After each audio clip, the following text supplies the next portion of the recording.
Municipal કોર્પોરેશનની સામાન્ય ચૂંટણીને લઈને ચૂંટણી પંચ હરકતમાં આવ્યું છે, જેને કારણે આગામી દિવસોમાં જૂનાગઢ મહાનગરપાલિકાની સામાન્ય ચૂંટણી હાથ ધરાઈ શકે છે. ચૂંટણી પંચે તમામ 15 વોર્ડના મતદારો અને અનામત બેઠકને લઈને નોટિફિકેશન બહાર પાડ્યું છે. જૂનાગઢ મનપાની સામાન્ય ચૂંટણીને લઈને પ્રક્રિયા શરૂ થઈ શકે છે. જૂનાગઢ મ્યુનિસિપલ કોર્પોરેશનની સામાન્ય ચૂંટણી હવે કોઈ પણ સમયે જાહેર થાય તેવી શક્યતા ઊભી છે. રાજ્યના ચૂંટણી આયોગ દ્વારા જૂનાગઢ મ્યુનિસિપલ કોર્પોરેશનના તમામ 15 વોર્ડ દીઠ નોંધાયેલા મતદાન વોર્ડની સંખ્યા અને વોર્ડમાં અનામત બેઠકોને લઈને તેમનું પ્રાથમિક જાહેરનામું બહાર પાડ્યું છે.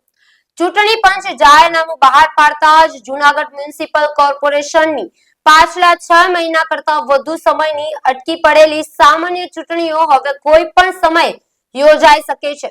જૂનાગઢ મ્યુનિસિપલ કોર્પોરેશનના તમામ 15 વોર્ડમાં ચૂંટણી પંચે સરેરાશ 21,297 જેટલા મતદારો જાહેર કર્યા છે. 60 બેઠકો પૈકી 50% એટલે કે 30 બેઠકો મહિલાઓ માટે અનામત રાખવામાં આવી છે, જેમાં અનુસૂચિત જાતિ માટેની 5 બેઠકોમાંથી 3 બેઠકો પર અનુસૂચિત જાતિની મહિલા ઉમેદવારો માટે અનામત રાખી છે. ત્યારે બીજી તરફ કોર્પોરેશનના ઇતિહાસમાં પ્રથમ વખત અનુસૂચિત જનજાતિ માટે એક બેઠક જાહેર કરી છે. તેને પણ મહિલા અનામત તરીકે વોર્ડ નંબર 15 માં અમલીકરણ થાય તે માટેનું જાહેરનામું પ્રસિદ્ધ કર્યું છે.